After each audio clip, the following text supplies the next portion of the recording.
Picture one of those big reality TV singing contests. Say, American Idol. It's the finals, and contestants are getting ready for their turn to perform in front of the judges and a huge audience. Okay, Sam, this is your big moment. The audience is waiting, judges are ready to go. So, how are you feeling? Oh man, I'm so nervous. My hands are shaking. I don't know if I can do this. You got this, buddy. Take a deep breath. That's it. Okay, get out there and show them what you got. Amazing. Can I start again? Okay, Linnell, it is time. The judges and the audience are all ready for you. How are you feeling? Oh my gosh, my heart is racing.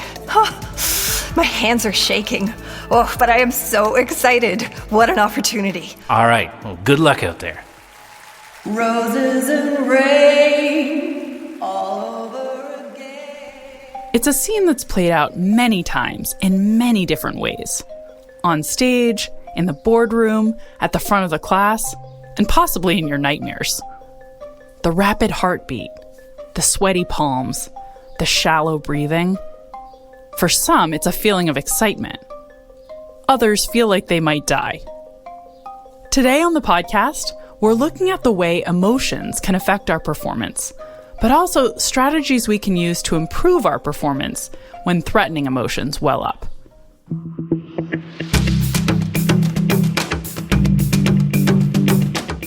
I'm Dr. Katy Milkman, and this is Choiceology, an original podcast from Charles Schwab. It's a show about the psychology and economics behind our decisions. We bring you true stories involving high-stakes make-or-break moments, and we explore the latest research in behavioral science to help you perform better and avoid costly mistakes.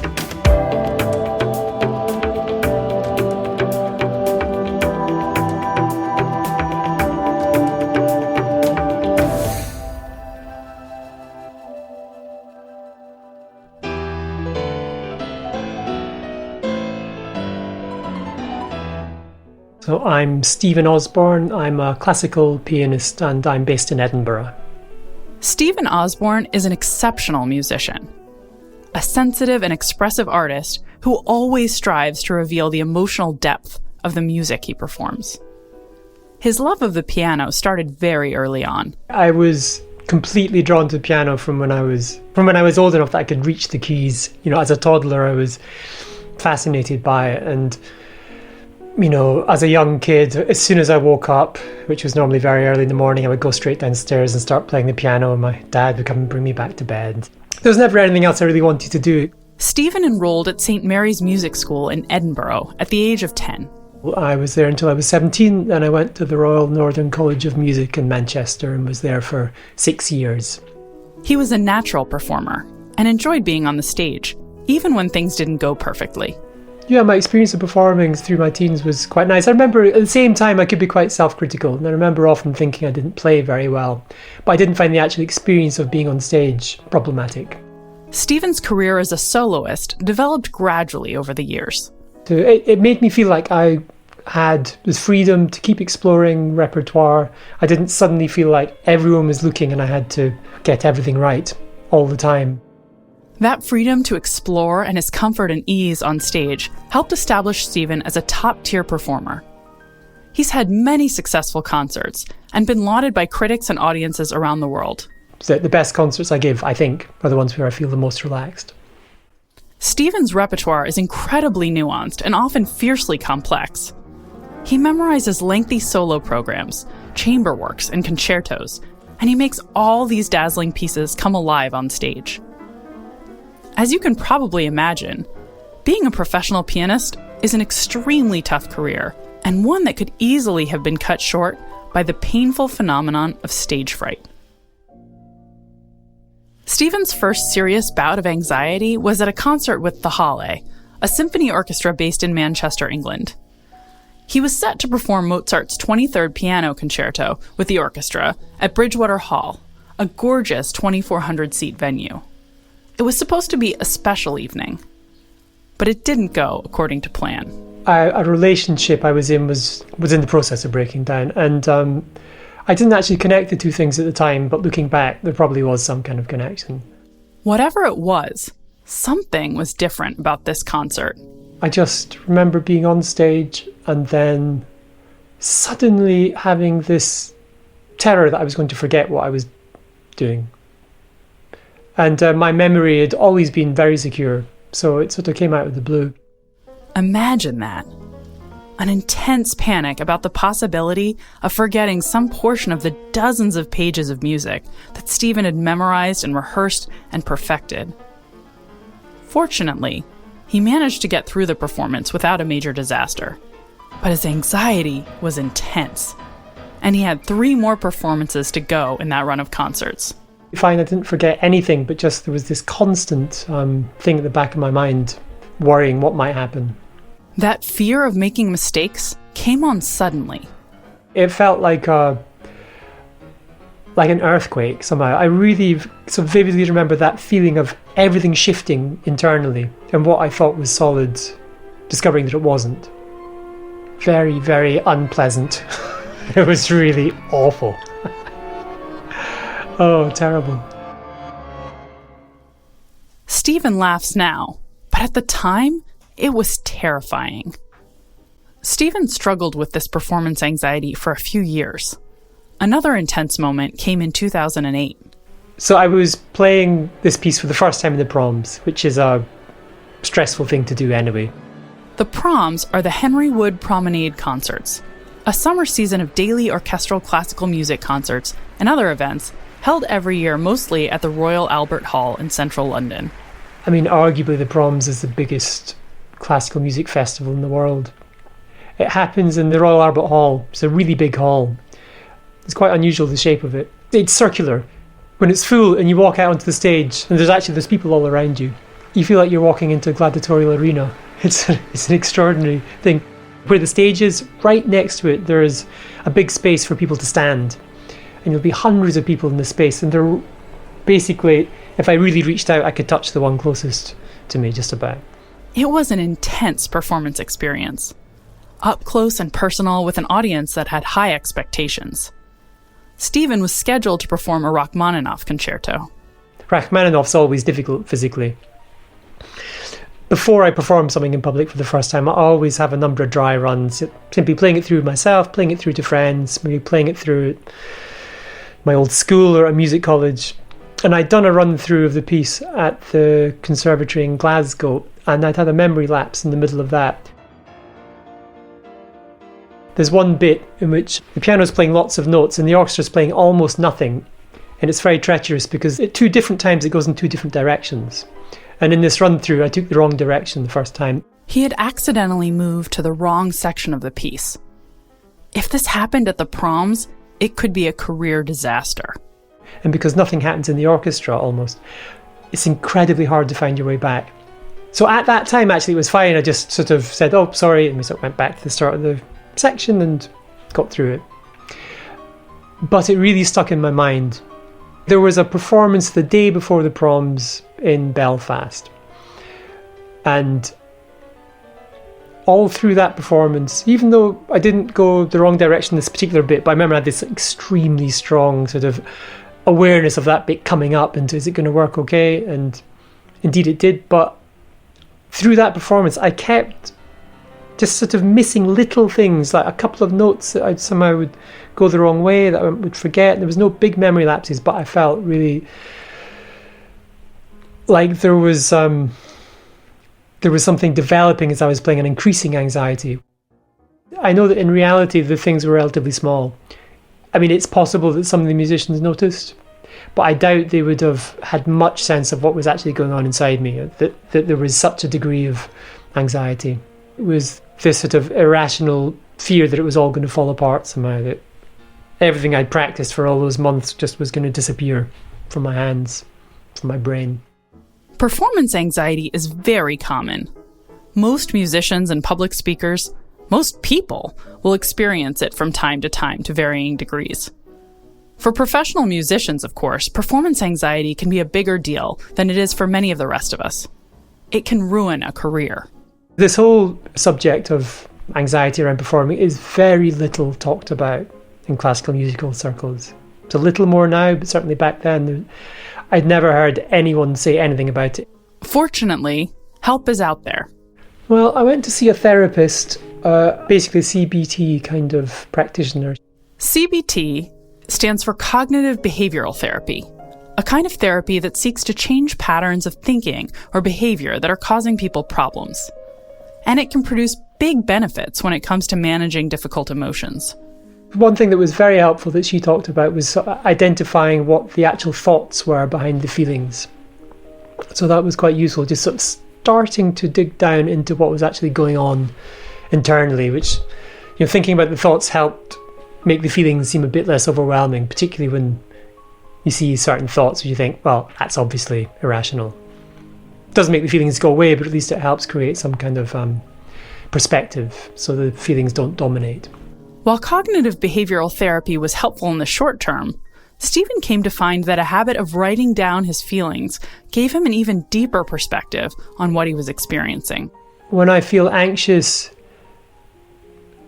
I go through this process of writing about it, or talking to someone about it, but in which I just express exactly what I'm feeling, what I'm fearing.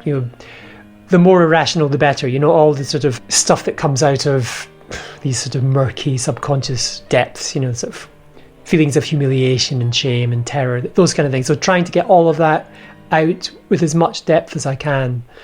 Again, in classical music, it's so much about expression, about how you emotionally relate to the piece of music and what you can say through the piece of music. And it seems to me that in that experience of anxiety, there's an incredibly rich store of emotion if one could open up to it, and not push it away, but, as best as one could, make friends with it, sort of sit with it, try and settle into it without defending yourself. Stephen employed the strategy of re-examining his feelings as a way to remove some of their negative power. He reframes the nervous energy as a deep well of emotional connection that he can tap to connect with an audience. He also spends time in advance of concerts to get into a mindset that he's confident will help him perform well. Like if there's some big concert coming up, normally the anxiety will start some days before, and then that gives you an opportunity to start paying attention to it and start thinking about, why am I anxious? What's going on? And so then it comes to the day of a concert and you've already done this work which helps bound the anxiety so that you're not taken over by it. In the end, as a performer, you're one person and then there are these hundreds of people in the hall, and what's really important is the experience of the people in the hall. You're giving them something and recognizing that the things which might feel humiliating or might feel annoying that go wrong for you mean almost nothing to the people listening. So it's sort of trying to reframe things in that way. That, the important thing is not my experience, it's the audience's experience. Stephen now gives seminars on the topic of performance anxiety to other classical musicians to help them cope with this pervasive problem. I have done a number of workshops on it. It feels to me that one of the most valuable things is simply saying, I suffer with this too. And I have suffered with it quite strongly. Because I think it's just a great relief for people to know that they're not alone with it. Because that experience of anxiety can make you feel so alone and like there's something wrong with you. There was a survey of classical musicians done a few years ago. I think it was 2,000 musicians they interviewed, and 24% suffered from stage fright. So it's very common. And then I sort of talk about the strategies that I've found helpful, and I try and help them reframe these issues in the way that I talked about. Stephen has come to understand the anxiety as an unfortunate side effect of the perfectionism that classical music demands. In order to play an instrument very well, you have to start young. You have to put in an awful lot of hours to do that unless you're some real genius. The classical musicians that become successful are often the ones that have had a sort of very tunnel-visioned childhood. But also, there's a seriousness around classical music. What classical music says is the best of it. It says something so deeply profound about the human condition that expresses some of the deepest things that we can experience. That seriousness has consequences for many performers. For Stephen, it could have been career-ending. But through therapy and changing the way he thinks about his performances, he's come to manage his feelings in a more constructive way. When it first happened, it felt absolutely catastrophic. And I felt like I'd lost something that was so precious and that I didn't know if I would ever get it back. But looking back, it was crucially important that that happened, because at that first emergence of anxiety was like something of those defenses breaking down. So even though it felt like something terrible was happening, actually in a way it was the start of something more healthy emerging. The main way that my playing has changed, I think, in the last 20 years is I think it's much more emotionally engaged than it was back then.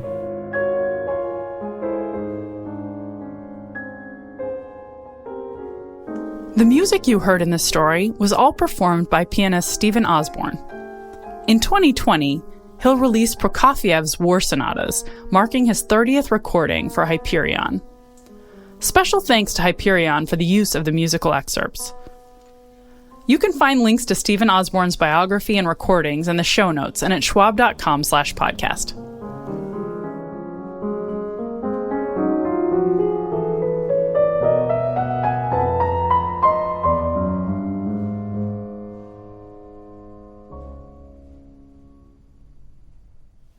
Stephen Osborne's story has a happy ending. He was able to gain some measure of control over his anxiety about making mistakes in his performances, thanks in part to cognitive behavioral therapy. But for millions of people, stage fright or performance anxiety can have terrible personal consequences. Missed career opportunities, romantic heartache, social isolation, depression, and even financial ruin. But behavioral science is revealing some new and somewhat counterintuitive strategies that can help mitigate the intense feelings of fear and anxiety associated with things like public speaking, high-stakes testing, or even more common experiences like mingling at parties or managing your investment portfolio. And these strategies can help us in other emotionally charged arenas as well. A strategy I want to focus on now revolves around the concept of emotional reappraisal. It's the idea that many of our intense emotional reactions can be reframed in ways that diminish their potentially negative consequences. My next guest has written extensively about the power of reappraising emotions, particularly around performance anxiety. Alison Wood-Brooks is the O'Brien Associate Professor of Business Administration at Harvard Business School, and she joins me from her home in Cambridge. Hi, Alison. Thank you so much for joining me today. Hi, Katy. Thanks so much for having me. It's so nice to hear your voice. Likewise. I want to start with a really basic question, which is just asking you to define emotion reappraisal. What does it mean exactly for, say, a pianist to attempt to reappraise anxiety as excitement? So when we experience emotions, there are a number of ways that you can respond to the experience of it. And reappraisal is one of them. It's one of these emotion regulation strategies. It's a way to think differently about the physiological and mental symptoms that you're experiencing. It's a way to reframe them. So another word for reappraisal would be reframing. And what exactly does it look like? So if I wanted to reframe or reappraise an emotion, what would I do?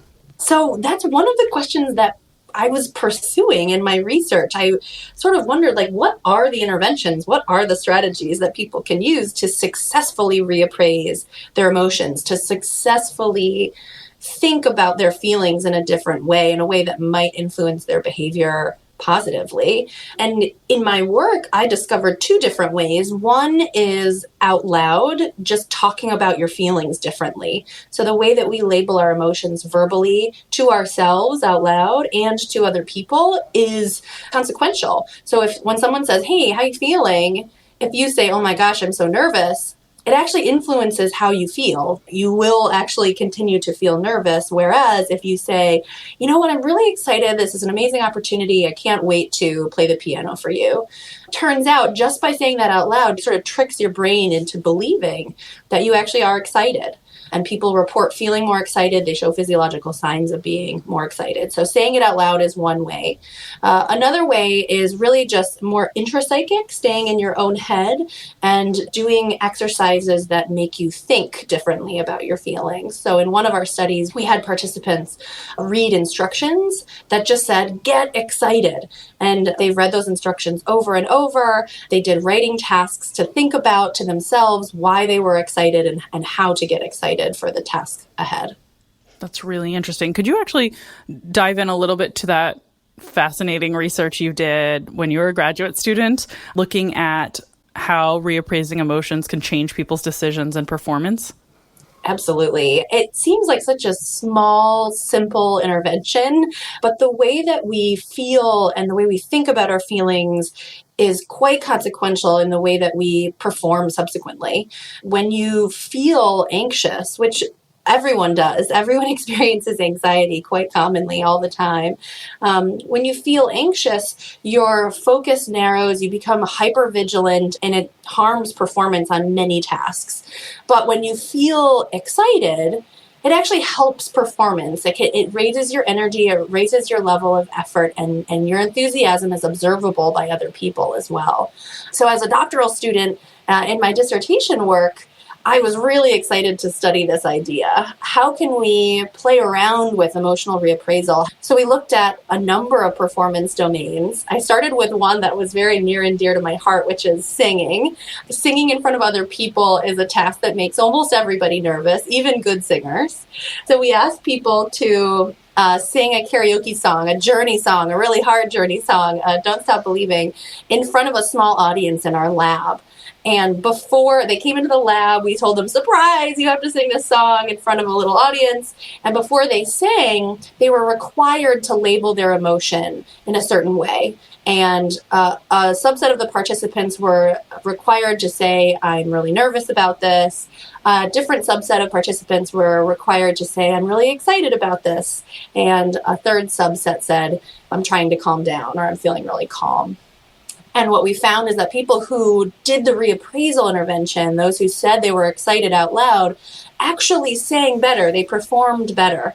And we used at the time, it was cutting edge technology almost 10 years ago. We used the Nintendo Wii, had a game called Karaoke Revolution, and it measured different aspects of singing performance. So what we found is that when people reappraise their anxiety as excitement, they actually sang better across all three of the sub-measures of pitch, rhythm, and volume. So that was the first task. And the second task, we wanted to move into a task that people do more often in their lives, especially in their work lives. And so we looked to public speaking. And we asked people to give a short public speech in our lab. Similar, again, we did the intervention where we had people reappraise their anxiety as excitement or tried to calm down. Calming down is the sort of natural response that people have when they feel anxious before a task. Almost everyone feels like they need to calm down. It's a very strong human instinct. But calming down is really hard. It requires 2 steps. You have to sort of change your mindset from negative to positive, right? So anxiety is negative valence, calmness is positive valence. You also have to reduce your physiological signs of anxiety, which turns out you can't do. You can't will yourself to slow down your heart rate and make your palms stop sweating and reduce your internal cortisol levels. That's something that is very, very difficult, if not impossible to do. So instead, the insight here is let's stay in the high arousal zone, stop trying to control your body, and just run with the high arousal, run with the racing heart, run with the sweaty palms, and just think of it differently. Move from that negative anxiety to a positive of excitement. So this reappraisal idea between anxiety and excitement, it triggers the difference between a threat mindset and an opportunity mindset. That's totally fascinating. I'm curious, Alison, if you could tell us a little bit about what first got you interested in studying this topic. I'm curious if it had anything to do with your own background as a performer. Oh my gosh, you had to make it about me, Katy. Geez. The real sort of epiphany moment was I was watching an episode of American Idol, which 10 years ago was really the hot thing. And I was sitting on the couch at home and I started to realize that they always ask the contestants before they go into audition before the judges, how are you feeling right now? And I realized that the really great singers always said they were excited. They're so jazzed. They've been waiting for this moment their whole lives. And the really bad singers would often say like, oh my God, I'm so nervous, or they look really nervous and they have hives and they're freaking out. And I thought, well, of course, great performers are going to be less nervous because they're actually more likely to perform well. And bad singers should be more nervous because they're more likely to fail. But then I thought, I wonder if the reverse causality, the reverse direction is also true. Just by telling Ryan Seacrest right before your audition, if I say I'm excited, does that help me perform better? Even if I'm not that great, will I sing better if I say I'm excited? And so that was sort of a triggering moment. The other thing, and this is on a more personal note, I sang in an a cappella group in college, and every year during our auditions, we saw hundreds of kids come in and sing a song, and it was just like American Idol. It was so anxiety inducing for them. You saw them do all kinds of crazy things to try and cope with their anxiety. People would come in with these huge, like a gallon of hot tea with lemon and honey, and they're just like drinking it, like desperately drinking it to try and warm up their throat.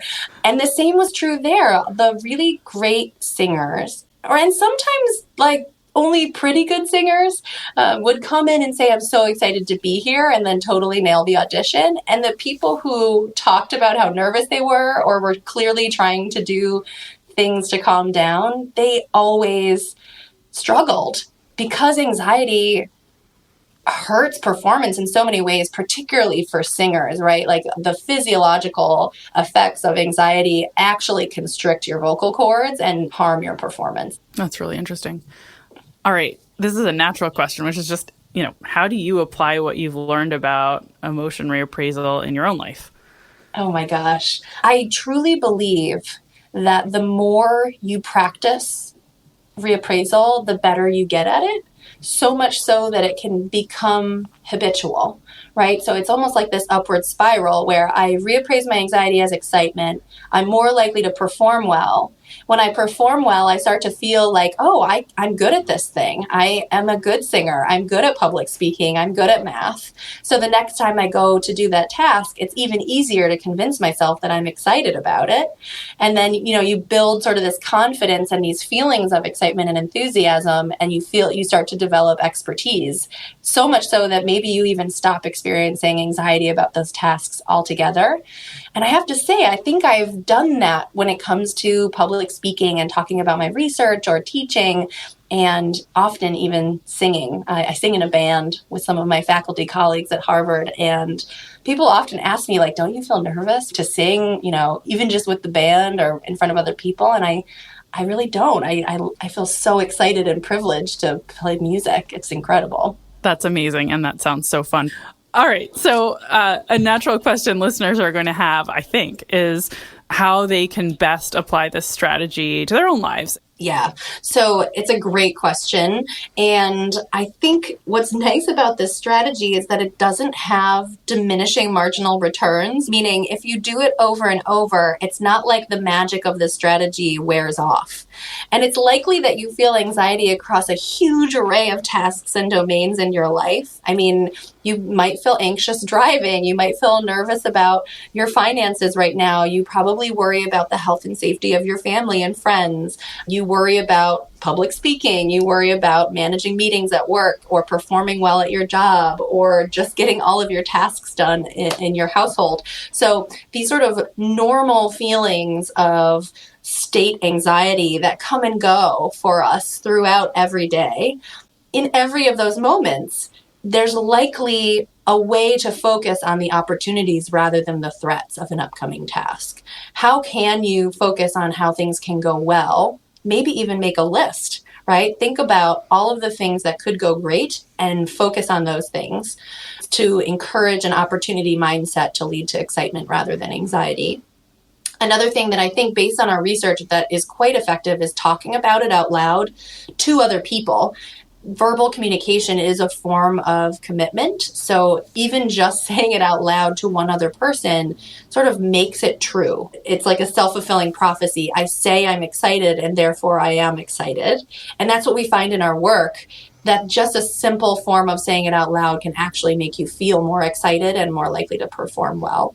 And the more often you can do this in your life, the more positive you will become as a person, and the more effectively you'll perform across a huge array of tasks. I love that. That's so helpful. Thank you, Alison. This is great. I'm excited that we got a chance to talk, and that actually is genuine. I didn't have to do any reappraisal there. Thank you for taking the time. I really, really appreciate it. Thank you for having me. Such a pleasure. Alison Wood Brooks is the O'Brien Associate Professor of Business Administration at Harvard Business School. You can find a link to her paper, Get Excited: Reappraising Pre-Performance Anxiety's Excitement, in the show notes or at schwab.com/podcast.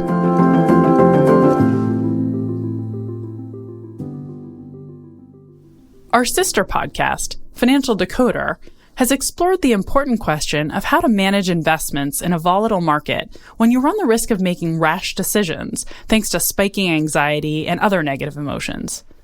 In one recent episode of Financial Decoder, entitled Should You Get Out of the Market Now and Get Back In Later?, host Mark Reapy covers rebalancing, tax loss harvesting, and other strategies for making the best of a down market. You can find it at schwab.com/financial decoder or wherever you listen to podcasts. While we've spent most of the episode talking about anxiety, and my expert guest, Alison Wood Brooks, talked about reframing anxiety as excitement, it turns out that reappraisal can be useful with other emotions too. For instance, Alison has written about how other emotions besides anxiety can negatively affect negotiators. The more anger people show during a negotiation, the more likely it is that their negotiation will end poorly, say in litigation or an impasse. Reappraising anger as passion could potentially help negotiators better cope with their negative emotions and arrive at more successful outcomes. But reappraisal is just one of several defenses we have against negative emotions. Stanford psychologist James Gross has written extensively about the different ways we can regulate unpleasant emotions, which range from avoiding situations that are likely to give rise to them to attempting to suppress bad feelings after they've arisen. When you can't simply avoid a situation that's likely to produce negative emotions, say, giving a recital if you're a professional pianist, then you're left with a few options. First, you can adjust the way the event in question will unfold. If you're a pianist, you could arrange to play with your back to the audience. If you're afraid of giving a toast at the annual holiday party, you could turn the toast into a duet, asking a friend to banter with you in front of the crowd, so it feels more like a conversation and less like the spotlight is on you. By strategically modifying situations that are likely to provoke negative feelings, often we can avoid those bad feelings altogether. Alternatively, we can try to productively shift attention away from whatever is likely to give rise to negative emotions. This might mean playing with your smartphone during a scary movie, so you'll miss the tensest parts, or simply looking away from your audience during a piano recital. Reappraisal is a particularly powerful tool to deploy when it's too late to change your situation to dodge negative emotions, and redirecting attention isn't feasible or working. It's all about the way you interpret your feelings, and is a technique commonly taught in therapy. Remarkably, day-to-day use of emotion reappraisal strategies has been correlated with improved well-being and reduced mental health issues. We hope that by sharing a bit of information about this technique, and other ways to dodge the harmful effects of negative emotions, we've armed you with a powerful new set of tools for improving your choices and well-being.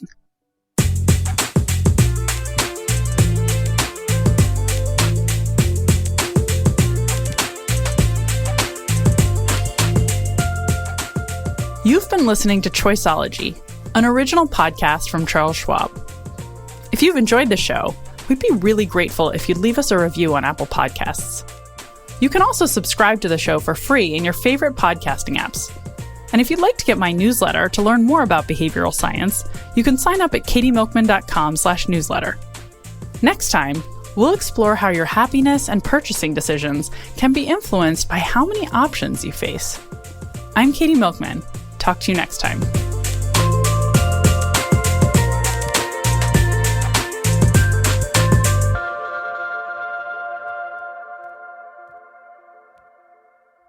For important disclosures, see the show notes or visit schwab.com/podcast.